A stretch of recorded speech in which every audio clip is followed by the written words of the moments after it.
नमस्कार दोस्तों, आइए जानते हैं बिहार के दिन भर की ताज़ा और बड़ी खबरें। वही आपने अभी तक वीडियो को लाइक और चैनल को सब्सक्राइब नहीं किया, फटाफट से कर लीजिए। भारत सरकार द्वारा चलाई जा रही प्रधानमंत्री उज्ज्वला योजना देश की गरीब और आर्थिक रूप से कमजोर महिलाओं के लिए एक वरदान साबित हो रही है। इस योजना के माध्यम से सरकार बीपीएल परिवारों की महिलाओं को बिल्कुल मुफ्त में एलपीजी गैस कनेक्शन उपलब्ध करा रही है। वर्ष 2016 में प्रधानमंत्री नरेंद्र मोदी द्वारा शुरू की गई इस महत्वाकांक्षी योजना का मुख्य उद्देश्य महिलाओं को पारंपरिक चूल्हे के धुएं से मुक्ति दिलाना और उन्हें स्वच्छ एवं सुरक्षित ईंधन प्रदान करना है।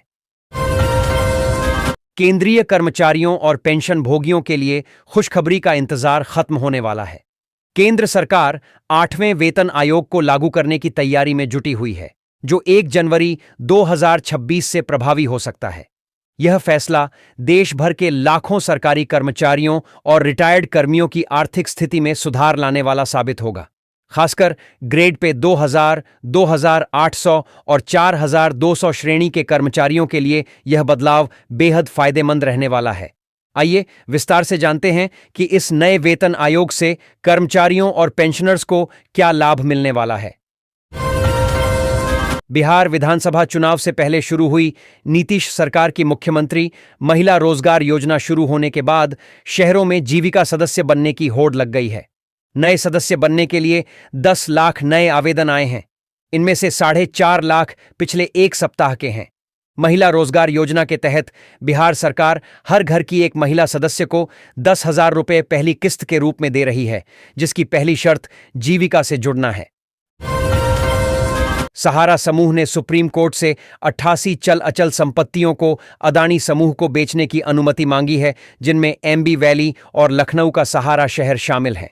समूह का कहना है कि देनदारियां चुकाने और अवमानना कार्यवाही को समाप्त करने के लिए यह मंजूरी जरूरी है। सुप्रीम कोर्ट इस मामले पर 14 अक्टूबर को सुनवाई करेगा। भोजपुर जिले के सहार थाना क्षेत्र के एकवारी में जदयू नेता संजय कुमार शर्मा के काफिले पर अज्ञात लोगों ने हमला किया, जिसमें गाड़ियां क्षतिग्रस्त हो गईं।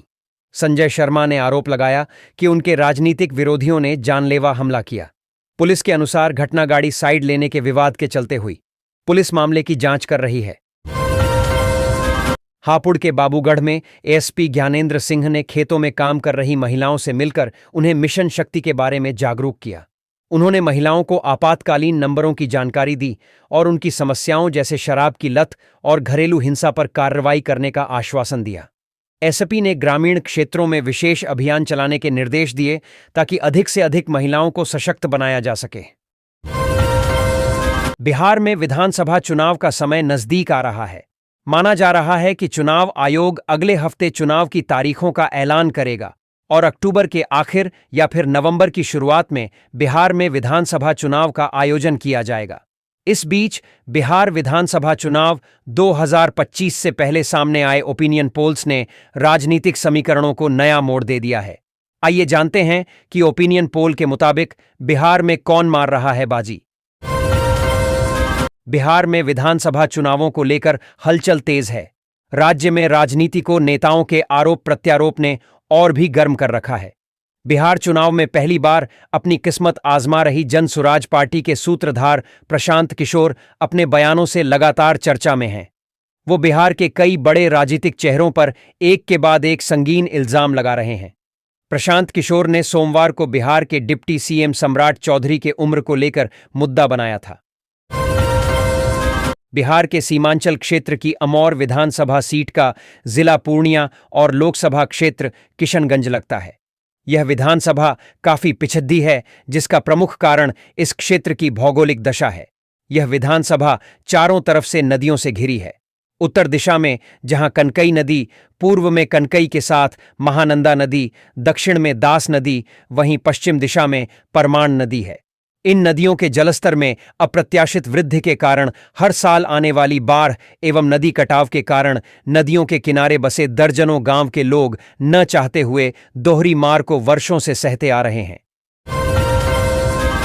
पटना से आई खबरों के अनुसार लालू यादव के बेटे तेज प्रताप यादव इन दिनों अपनी पार्टी जनशक्ति जनता दल के साथ बिहार के विभिन्न क्षेत्रों का दौरा कर रहे हैं। सीतामढ़ी में एक सभा के दौरान जय श्री राम के नारे लगने पर तेज प्रताप ने कहा कि नारा जय सिया राम होना चाहिए, क्योंकि यह जानकी की धरती है। दुर्गा पूजा के अवसर पर सरकार ने कर्मचारियों को त्योहार के खर्चों के लिए लगभग 70 करोड़ रुपए का वेतन जारी किया है, जिसमें शिक्षकों को 60 करोड़ रुपए मिले हैं। इस फैसले से दशहरा मेला में आर्थिक गतिविधियों को बढ़ावा मिलने की उम्मीद है, क्योंकि कर्मचारी मिठाई, कपड़े और अन्य सामानों पर खर्च करेंगे। तकनीकी कारणों से कुछ शिक्षकों को अभी तक वेतन नहीं मिल पाया है। बांका जिले में सहकारी समितियों को आधुनिक बनाने के लिए ई-पैक्स के रूप में विकसित किया जा रहा है। 189 पैक्सों में से कई ई-पैक्स के रूप में काम कर रही हैं। 2 अक्टूबर तक सभी समितियों में कॉमन सर्विस सेंटर शुरू करने का लक्ष्य है, जिससे डिजिटल लेन देन को बढ़ावा मिलेगा और ग्रामीणों को कई सुविधाएं मिलेंगी। बांका में जिला निर्वाचन पदाधिकारी की अध्यक्षता में निर्वाचक सूची का अंतिम प्रकाशन किया गया। 1 जुलाई 2025 को आधार मानकर पुनरीक्षण किया गया, जिसमें जिले में कुल 1,45,171 निर्वाचक शामिल हैं। यह सूची सभी विधानसभा क्षेत्रों में प्रकाशित की गई है, जिसमें बांका, अमरपुर, धोरैया, कटोरिया और बेलहर शामिल हैं। सरकार ने जरूरतमंद बच्चों के लिए एक खास योजना शुरू की है, जिसका नाम है पालनहार योजना 2025। इस योजना का उद्देश्य ऐसे बच्चों की मदद करना है जिनके माता पिता नहीं हैं या किसी वजह से उनकी देखभाल नहीं कर पा रहे हैं। सरकार इन बच्चों को पढ़ाई और जीवन की जरूरतें पूरी करने के लिए हर महीने 2,500 रुपये की आर्थिक सहायता देती है। दल सिन्हसराय में आई लव मोहम्मद पोस्टर विवाद के बाद आई लव महादेव के पोस्टर लगने से नई चर्चा शुरू हो गई है। ये पोस्टर बाजार की दीवारों और खंभों पर देखे जा सकते हैं, जिससे लोग हैरान हैं। कुछ इसे धार्मिक सौहार्द का संदेश मान रहे हैं, वहीं कुछ इसे विवाद बढ़ाने वाला कदम बता रहे हैं। बिहार में मुख्यमंत्री नीतीश कुमार की महिला रोजगार योजना महिला सशक्तिकरण की दिशा में महत्वपूर्ण कदम है। इस योजना के तहत महिलाओं को आर्थिक सहायता प्रदान की जा रही है। सिलाई, ब्यूटी पार्लर जैसे विभिन्न क्षेत्रों में महिलाएं अपना व्यवसाय शुरू कर सकती हैं। 75 लाख से अधिक महिलाएं लाभान्वित हो रही हैं। गया के गुरारू सर्वोदय विद्या मंदिर में बन रहे गुरुआ विधानसभा के कमिश्निंग एंड डिस्पैच सेंटर का डीएम शशांक शुभंकर व एसएसपी आनंद कुमार ने निरीक्षण किया। डीएम ने सुरक्षा को देखते हुए विद्यालय की 4 दीवारी ऊंची करने और कंटीला तार लगाने का निर्देश दिया। यहां विधानसभा चुनाव के लिए ईवीएम और वीवीपैट का आवंटन होगा। बिहार के छपरा में इस बार विजयादशमी के अवसर पर शहर के बीचों बीच राजेंद्र स्टेडियम में एक ऐतिहासिक ई क्रैकर्स शो का आयोजन किया जा रहा है। यह आयोजन शहर और सुदूर ग्रामीण क्षेत्रों के लोगों में उत्साह का केंद्र बना हुआ है, क्योंकि सारण प्रमंडल में इस तरह का कार्यक्रम शायद पहली बार हो रहा है। इस शो का संचालन पर्यावरण संरक्षण को ध्यान में रखते हुए गुजरात के अहमदाबाद की एक प्रसिद्ध फायर शो क्रैकर्स कंपनी करेगी। भोजपुरी स्टार पवन सिंह ने दिल्ली में केंद्रीय गृह मंत्री अमित शाह, भाजपा अध्यक्ष जेपी नड्डा एवं राज्यसभा सांसद उपेंद्र कुशवाहा से मुलाकात कर एनडीए में शामिल होने के संकेत दे दिए हैं। हालांकि इस पूरे मामले में एनडीए एवं पवन सिंह की ओर से अभी तक कोई भी आधिकारिक बयान सामने नहीं आया है, लेकिन इतना तय है कि एनडीए का शीर्ष नेतृत्व भोजपुरी स्टार पवन सिंह की लोकप्रियता को बिहार विधानसभा चुनाव में भुनाने की तैयारी में जुट गया है। पटना। बिहार में रावण दहन की परंपरा बहुत पुरानी नहीं है। पटना में रावण दहन की परंपरा आजादी के करीब 8 साल बाद 1955 में शुरू हुई। इससे पहले बिहार के किसी इलाके में रावण दहन का कोई प्रामाणिक जानकारी नहीं मिलती है। पटना में भी इस परंपरा की शुरुआत किसी स्थानीय समाज ने नहीं की थी, बल्कि पहली बार रावण दहन का आयोजन पाकिस्तान से आए लोगों ने किया था। पहली बार जब रावण दहन हुआ था तो महज 300 लोग उसमें शामिल हुए थे। धीरे धीरे यह परंपरा बिहार में फैलती गई और आज की तारीख में पटना के गांधी मैदान एक बड़े आयोजन के रूप में इसे किया जाता है। सीतामढ़ी की चुनावी सभा में जब भीड़ ने जय श्री राम के नारे लगाए तो पल भर में माहौल बदल गया। मंच पर मौजूद तेज प्रताप यादव गुस्से में दिखे, लेकिन उनका जवाब सुनकर हर कोई चौंक गया। लालू यादव के बड़े बेटे ने न केवल नारों को सुधार दिया, बल्कि मिट्टी माथे से लगाकर यह संदेश भी दिया कि जानकी की धरती पर नारा जय सिया राम ही होना चाहिए। इस भावनात्मक अंदाज ने विरोधियों को खामोश और समर्थकों को और जोशीला बना दिया। पटना। बिहार विधानसभा चुनाव के लिए वोटर लिस्ट का अंतिम प्रारूप जारी कर दिया गया है। वोटर लिस्ट में लाखों लोगों के नाम काटे गए हैं, जबकि नए वोटरों की संख्या भी लाखों में है। एसआईआर के दौरान बिहार में वोटर लिस्ट से नाम काटने पर काफी सियासत हुई। विपक्ष यह आरोप लगाता रहा कि आयोग उनके समर्थित वोटरों का नाम सूची से हटा रहा है। वहीं सत्ता पक्ष के लोगों का कहना है कि इससे वोटर बन चुके घुसपैठिए को बाहर निकालने का काम किया जाएगा। अब जब अंतिम सूची सामने आ चुकी है, तो यह आंकड़े भी सामने आ रहे हैं कि कुल हटाए गए वोटरों में महज 6,000 ऐसे वोटर थे जिनकी नागरिकता विदेशी पाई गई। विजयादशमी के अवसर पर केंद्र सरकार ने बिहार को 10,219 करोड़ की राशि टैक्स डेवोल्यूशन के तहत जारी की है। यह रकम न सिर्फ राज्य की वित्तीय स्थिति को मजबूत करेगी, बल्कि विकास और जन कल्याण की गति भी तेज करेगी। मुख्यमंत्री नीतीश कुमार ने इस घोषणा के तुरंत बाद प्रधानमंत्री नरेंद्र मोदी और वित्त मंत्रालय को बिहार वासियों की ओर से धन्यवाद दिया। मुख्यमंत्री ने कहा कि यह राशि शिक्षा, स्वास्थ्य, ग्रामीण विकास और बुनियादी ढांचे के विस्तार जैसे महत्वपूर्ण क्षेत्रों में खर्च की जाएगी। उनके अनुसार यह सहयोग बिहार की आर्थिक स्थिरता और विकास यात्रा में एक नई ऊर्जा का संचार करेगा। उप मुख्यमंत्री सम्राट चौधरी ने एक्स पर आभार जताते हुए लिखा। पटना। चुनाव आयोग की ओर से जारी वोटर लिस्ट के आंकड़े अब धीरे धीरे राजनीतिक दलों को टेंशन देने लगे हैं। नीतीश कुमार का वोट बैंक पर भी एसआईआर का असर देखने को मिल सकता है। आंकड़े बताते हैं कि बिहार में पुरुषों से ज्यादा महिलाओं के नाम सूची से बाहर किए गए हैं। महिला वोट नीतीश कुमार का माना जाता है। इसको लेकर जदयू के अंदर भी चिंता दिखाई दे रही है। हालांकि आयोग की ओर से इस संबंध में बताया जा रहा है कि महिलाओं के नाम मायके और ससुराल दोनों जगहों पर दर्ज थे। ऐसे में एक जगह से उनका नाम हटाया गया है। कुल मिलाकर महिला वोटरों की संख्या में कमी आई है और इसका असर मतदान पर पड़ सकता है। पटना से लेकर सुपौल तक हर ओर बारिश ने लोगों की रफ्तार रोक दी है। सड़कों पर पानी, पंडालों में अव्यवस्था और गांवों में बिजली गिरने से मौतें। बिहार बुधवार को इन तमाम खबरों से दहला। मौसम विभाग ने चेतावनी दी है कि यह शुरुआत भर है। 2 अक्टूबर से 7 अक्टूबर तक आसमान और ज्यादा कहर ढा सकता है। बंगाल की खाड़ी और अरब सागर से उठे 2 मौसमीय सिस्टम बिहार ही नहीं, पूरे देश के बड़े हिस्से में भारी बारिश और तूफानी हवाओं की दस्तक देने वाले हैं। 2 अक्टूबर को पटना का ऐतिहासिक गांधी मैदान एक बार फिर रावण दहन का गवाह बनेगा। दशहरा की परंपरा निभाने यहां लाखों की भीड़ जुटने वाली है। ऐसे में जिला प्रशासन ने सुरक्षा और ट्रैफिक के मोर्चे पर पुख्ता तैयारी की है। सड़क पर उतरने से पहले अगर आप प्लान नहीं समझेंगे तो शहर की गलियों और चौराहों पर घंटों भटकना तय है। त्योहारों का मौसम आते ही बिहार आने वाली फ्लाइट्स का किराया हर साल बढ़ता है, लेकिन इस बार स्थिति हद से ज्यादा चौंकाने वाली है। दिल्ली, मुंबई, अहमदाबाद और हैदराबाद जैसे शहरों से पटना की फ्लाइट्स का किराया कई गुना बढ़ चुका है।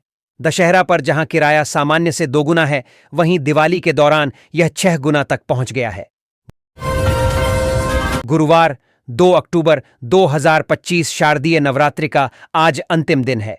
आज देश भर में बड़े धूमधाम से दशहरा मनाया जा रहा है। ऐसे में आज सोना चांदी की कीमतों में भारी उथल पुथल देखने को मिल रहा है।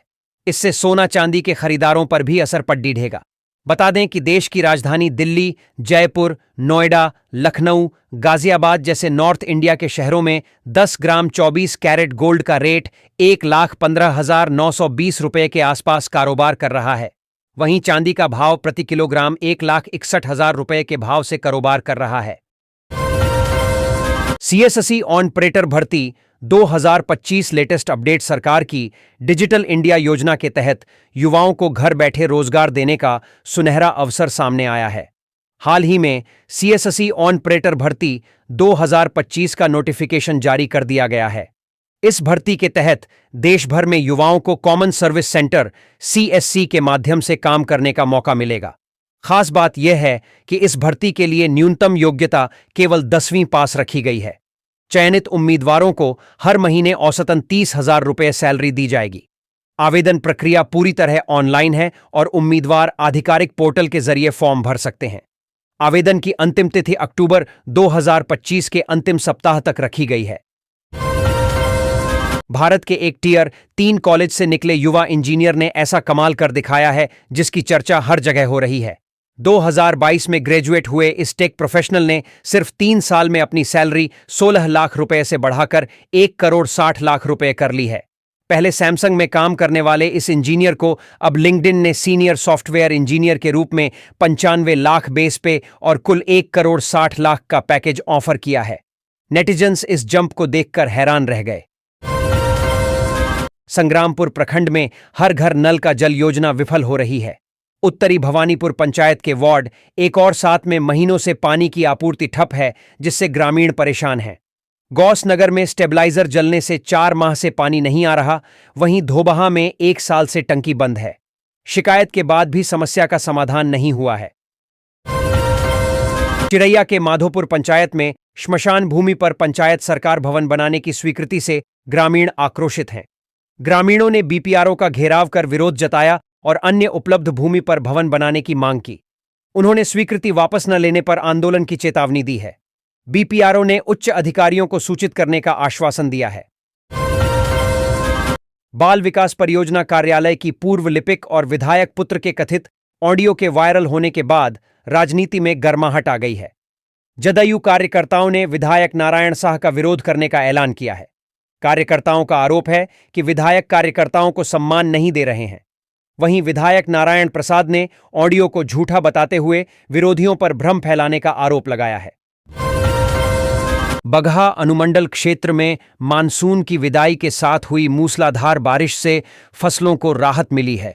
धान, गन्ना और सब्जियों के लिए यह वर्षा लाभकारी है, जिससे पैदावार बढ़ने की उम्मीद है।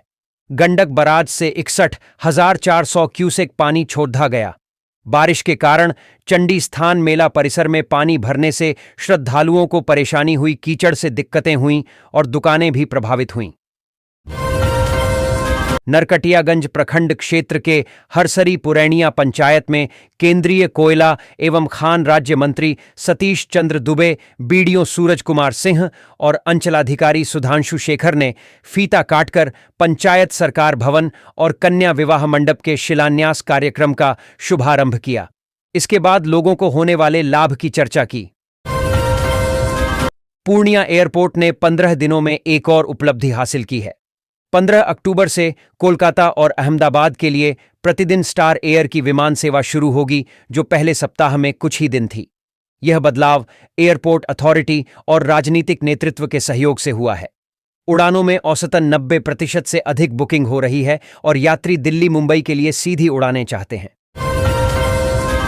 अगर आपके पास राशन कार्ड नहीं है और आप नया राशन कार्ड बनाने के इच्छुक हैं, तो जरूरी दस्तावेज के साथ ऑनलाइन और ऑफलाइन इसे बनवा सकते हैं। बिहार में नया राशन कार्ड बनाने के लिए ग्राम पंचायतों में 10 अक्टूबर तक आवेदन लिए जाएंगे। इसके लिए पंचायतों में शिविर भी लगाए जा रहे हैं। बिहार विधानसभा चुनाव 2025 से पहले पूर्णिया की एसपी स्वीटी सहरावत ने अपने कड़े तेवर दिखाए हैं। जेडीयू के पूर्व विधायक बीमा भारती के पति जेल में बंद अवधेश मंडल व शराब माफिया राजीव शाह पर सीसीए लगाया गया है। अवधेश मंडल पर पहले से सीसीए प्रभावी था, लेकिन इस बार सीसीए 12 की कार्रवाई की गई है। भारतीय राष्ट्रीय कांग्रेस की राष्ट्रीय महासचिव प्रियंका गांधी वाड्रा के बिहार दौरे पर पूर्णिया के सांसद पप्पू यादव ने पटना एयरपोर्ट पर कांग्रेस कार्यकर्ताओं के साथ गर्मजोशी से स्वागत किया। इस दौरान सांसद राजेश रंजन उर्फ पप्पू यादव ने प्रियंका गांधी वाड्रा को भगवान शिव की प्रतिमा भेंट की। बिहार के जमुई जिले में एक अनोखे मामले का खुलासा हुआ है। यहां एक 12वीं की छात्रा ने अपने घर वालों की मर्जी के खिलाफ जाकर अपने टीचर से भागकर शादी कर ली है। शादी करने के बाद छात्रा और उसके अध्यापक पति ने वीडियो शेयर कर प्रशासन से मदद मांगी है और अपने घर वालों से उन्हें शांति से रहने देने की अपील की है। यह वीडियो तेजी से सोशल मीडिया पर वायरल हो रहा है। वीडियो में लड़की यह भी कहती दिखाई दे रही है कि उसकी उम्र 18 साल से अधिक है और वह अपनी जिंदगी के फैसले खुद ले सकती है। राजद ने मतदाता सूची के अंतिम प्रकाशन पर कहा कि वे बूथ और पंचायत स्तर पर सूची की जांच करेंगे और जरूरत पड़ने पर सुप्रीम कोर्ट जाएंगे। कांग्रेस ने एसआईआर को छलावा बताते हुए कहा कि इसके जरिए कई नाम हटाए गए जबकि नए नाम कम जोड़े गए, जिससे निष्पक्षता पर सवाल उठता है। बिहार विधानसभा चुनाव के माहौल में उपेंद्र कुशवाहा ने कहा कि पवन सिंह का बीजेपी में शामिल होना तय है। उन्होंने एनडीए में सीट बंटवारे पर कहा कि औपचारिक बातचीत अभी शुरू नहीं हुई है, पर फैसला जल्द होगा। कुशवाहा ने यह भी कहा कि तीसरा मोर्चा कोई प्रभाव नहीं डालेगा और एनडीए की जीत निश्चित है। मुख्यमंत्री नीतीश कुमार ने बिहार के लोगों के लिए एक बड़ी घोषणा की है। राज्य के 534 प्रखंडों में आधुनिक सब्जी केंद्र बनाए जाएंगे। इस योजना से ग्रामीणों को रोजगार मिलेगा और शहरवासियों को ताजी और सस्ती सब्जियां मिलेंगी। इस पहल से राज्य के 38 जिलों में शुद्ध सब्जियां पहुंचेंगी। बिहार विधानसभा चुनाव की तैयारियों के बीच जदयू प्रदेश अध्यक्ष उमेश सिन्हा कुशवाहा ने सीएम नीतीश कुमार के उत्तराधिकारी को लेकर बयान दिया है। उन्होंने कहा कि नीतीश कुमार चाणक्य हैं और उत्तराधिकारी तय करने में सक्षम हैं। प्रशांत किशोर को चुनौती नहीं मानते हुए उन्होंने तेजस्वी यादव की आलोचनाओं का जवाब दिया और कहा कि 2025 में फिर से नीतीश कुमार को सत्ता में लाना उनका लक्ष्य है। पटना के गांधी मैदान में विजयादशमी पर भव्य रावण दहन का आयोजन किया गया। मुख्यमंत्री नीतीश कुमार 19वीं बार रावण दहन करेंगे। इस बार रावण दहन में बारिश से बचाव के लिए विशेष इंतजाम किए गए हैं। रावण के पुतले पर वार्निश चढ़ाया गया है। पटना प्रशासन ने नागरिकों से सहयोग की अपील की है। रेल मंत्रालय ने बक्सर के रेल यात्रियों को 22,843, 22,844 बिलासपुर पटना साप्ताहिक सुपरफास्ट एक्सप्रेस का विस्तार बक्सर तक करके एक बड़ा तोहफा दिया है। इससे बिहार के 4 और उत्तर प्रदेश के 2 जिलों के यात्रियों को सुविधा होगी। यह ट्रेन पटना झांझा किऊल मोकामा होते हुए झारखंड और ओडिशा से छत्तीसगढ़ के बिलासपुर तक जाएगी। बिहार विधानसभा चुनाव से पहले केंद्रीय मंत्री गिरिराज सिंह ने कांग्रेस और राहुल गांधी पर हमला बोला। उन्होंने राहुल गांधी पर अर्बन नक्सल की तरह व्यवहार करने का आरोप लगाया। गिरिराज सिंह ने पूर्व मंत्री चिदंबरम के बयान का हवाला देते हुए कहा कि मनमोहन सिंह सरकार कमजोर थी क्योंकि कांग्रेस पाकिस्तान को वोट का साधन मानती थी। बेगूसराय में निर्वाचन आयोग के निर्देशानुसार मतदाता सूची का अंतिम प्रकाशन किया गया, जिसके अनुसार जिले में कुल मतदाताओं की संख्या 21,29,452 है। पुनरीक्षण में 1 लाख से अधिक मतदाताओं के नाम हटाए गए और 50,000 से अधिक नए नाम जोड़े गए। राजनैतिक दलों को मतदाता सूची की प्रतियां उपलब्ध कराई गईं। जहानाबाद में जिला निर्वाचन पदाधिकारी की अध्यक्षता में हुई बैठक में बताया गया कि मतदाताओं की संख्या बढ़कर 8,05,655 हो गई है, जिनमें युवा मतदाताओं की संख्या में भी वृद्धि हुई है। फोटोयुक्त मतदाता सूची सभी दलों को उपलब्ध कराई गई है। नामों को जुड़वाने, हटाने और सुधारने की प्रक्रिया जारी रहेगी। मुख्यमंत्री नीतीश कुमार की घोषणा के बाद अरवल जिले में अटल कला भवन का निर्माण होने जा रहा है। अहियापुर में बनने वाले इस भवन में 620 लोगों के बैठने की व्यवस्था होगी। यहां युवा गायन, वादन और नृत्य का प्रशिक्षण ले सकेंगे। 18.73 करोड़ की लागत से बनने वाले इस भवन में आधुनिक सुविधाएं होंगी और यह पटना के भारतीय नृत्य कला मंदिर के मॉडल पर आधारित होगा। जहानाबाद के 5 पंचायतों में विवाह भवन बनाए जाएंगे, जिससे ग्रामीणों को कम शुल्क पर शादी करने का अवसर मिलेगा। मुख्यमंत्री नीतीश कुमार आधारशिला रखेंगे। प्रत्येक भवन पर 5 लाख रुपए खर्च होंगे। गरीबों के लिए शहर जैसे विवाह भवन में शादी करने का सपना अब पूरा होगा, जहां जीविका दीदी द्वारा संचालित कैंटीन में किफायती दर पर भोजन मिलेगा। किशनगंज में 2013 में स्थापित अलीगढ़ मुस्लिम विश्वविद्यालय एएमयू केंद्र राजनैतिक मुद्दा बन गया है। विपक्षी दल एनडीए पर विकास में बाधा डालने का आरोप लगा रहे हैं, जबकि भाजपा एनजीटी की रोक को कारण बता रही है। प्रशांत किशोर और असदुद्दीन ओवैसी ने भी इस मुद्दे को उठाया है। सांसद डॉ. जावेद आजाद ने शिक्षा मंत्री को पत्र लिखकर धन जारी करने की मांग की है। दरभंगा में जिला निर्वाचन अधिकारी कौशल कुमार ने अंतिम मतदाता सूची जारी की, जिसमें कुल 2,88,799 मतदाता हैं। राजनीतिक दलों के प्रतिनिधियों के साथ बैठक में उन्होंने मतदान प्रतिशत बढ़ाने और बीएलए की नियुक्ति में सहयोग करने की अपील की। स्नातक और शिक्षक निर्वाचन क्षेत्र के लिए मतदाता सूची की तैयारी पर भी चर्चा हुई और सहयोग मांगा गया। बिहार के 2,41,000 किसानों के लिए आज का दिन बेहद खास है। राज्य सरकार ने उनके खाते में 113 करोड़ रुपए ट्रांसफर किए हैं। मुख्यमंत्री नीतीश कुमार ने अन्य योजनाओं का शिलान्यास, उद्घाटन करने के अलावा कृषि इनपुट अनुदान योजना के तहत किसानों के खाते में पैसा भेजा है। सीएम नीतीश ने वीडियो कॉन्फ्रेंसिंग के माध्यम से रिमोट का बटन दबाकर किसानों को पैसा भेजा है। मुख्यमंत्री नीतीश कुमार ने बुधवार को एक अणे मार्ग से वासंतिक रब्बी महाअभियान 2025 से 26 का शुभारंभ किया। इस अवसर पर किसान जागरूकता वाहनों को हरी झंडी दिखाकर रवाना किया गया। सभी 38 जिलों के लिए एलईडी युक्त प्रचार वाहनों को सभी पंचायतों में किसानों को जागरूक करने के लिए रवाना किया गया है। बिहार के दरभंगा जिले को केंद्र सरकार की तरफ से तोहफा दिया गया है। भारत सरकार के इस बार के बजट में लिए गए निर्णय के तहत पीएम धन धान्य कृषि योजना के लिए देश के 100 आकांक्षी जिलों में बिहार से दरभंगा जिले का चयन हुआ है। बिहार मुजफ्फरपुर के प्रगतिशील किसान उमाशंकर सिंह की नवाचारपूर्ण खेती ने बिहार सरकार का ध्यान खींचा है। केले, स्वीट कॉर्न और बेबी कॉर्न की उन्नत खेती पर कृषि सचिव ने सराहना की और राज्य भर में ऐसे किसानों को प्रोत्साहन देने का ऐलान किया। बिहार ने पिछले 20 सालों में शहद के उत्पादन में जबरदस्त बढ़ोतरी देखी है। 2005 में राज्य में शहद की मात्रा कम थी, लेकिन 2023 से 24 में यह बढ़कर 18,030 मीट्रिक टन तक पहुंच गया। इस तरह बिहार अब देश का चौथा सबसे बड़ा शहद उत्पादक राज्य बन गया है। उत्पादन बढ़ने से हजारों लोगों को रोजगार मिला और उनकी आमदनी में सुधार हुआ। ऐसे तो प्लास्टिक पर्यावरण के लिए खतरा माना जाता है, लेकिन लीची की फसलों के लिए यह प्लास्टिक खासा उपयोगी साबित हो रहा है। अच्छी फसल के लिए किसान पेड़ों को प्लास्टिक के थैले से कवर कर रहे हैं। इससे लीची की फसल अच्छी होगी।